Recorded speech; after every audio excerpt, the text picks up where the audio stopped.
Yeah, you're right. Hey guys, welcome back.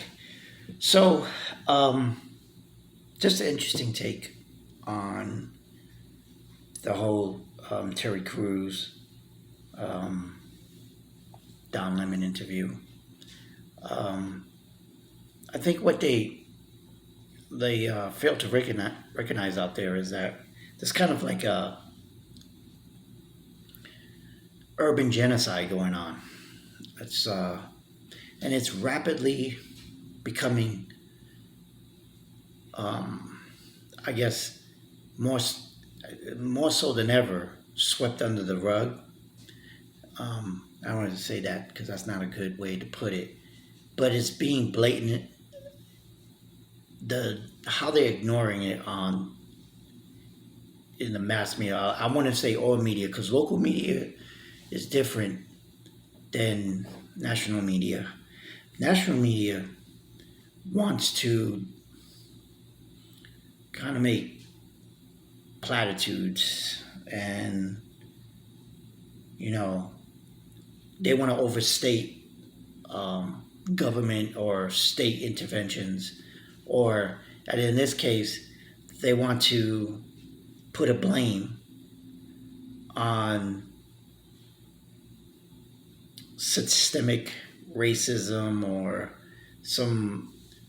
They want to align it with COVID, and the deception on the media's part is a shame. It's shameful because they know that all of this is associated with the fact that in these democratic run cities the government is stealing or the local governments I want to say are just taking money and aid that is meant to help to create programs and to build infrastructure and renewal, like an urban renewal. All this billions and billions of dollars, they're just making it align their pockets, and then they distract everybody with these causes like police brutality,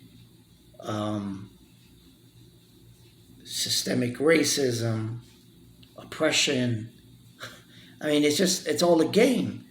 And, during the Terry Crews interview, he's just trying to point out that these are not white supremacists. That wasn't a well, it could have been because, according to the media, that killed that young man in the Bronx, killed that young lady in Chicago, or killed that baby in Atlanta.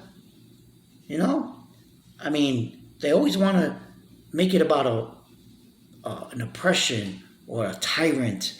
Always want to blame somebody, but when you keep blaming, then you don't have a solution.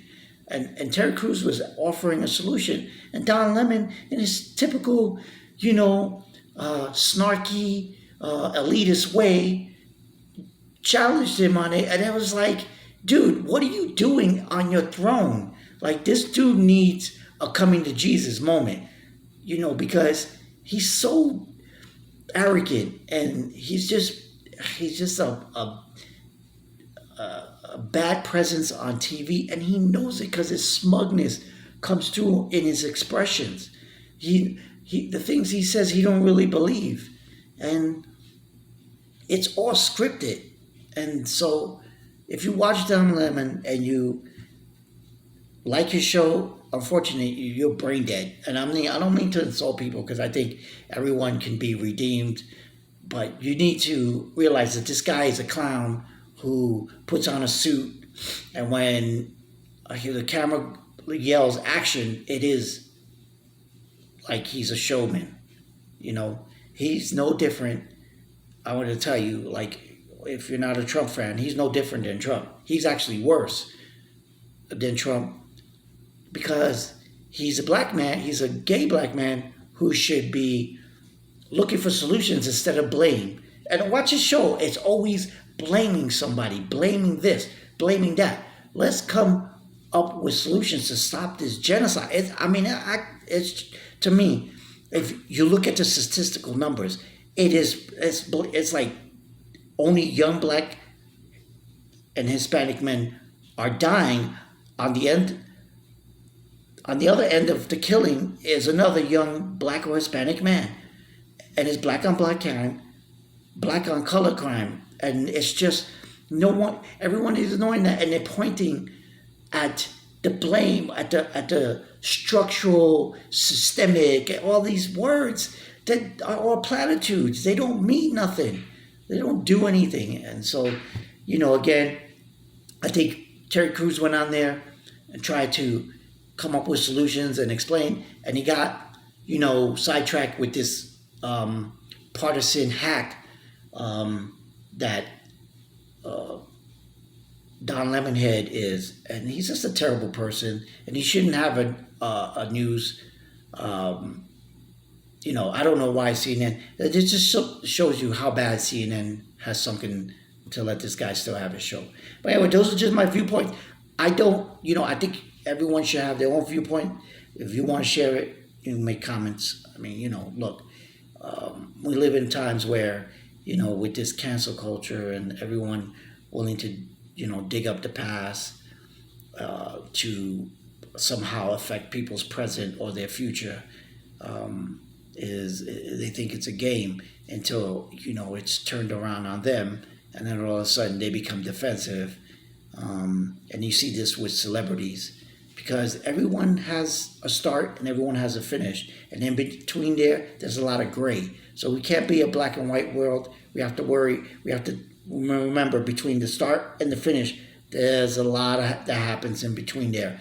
And you make certain sacrifices and, somehow they come back in this day and age to haunt you, and then people want to cancel you, or they just don't.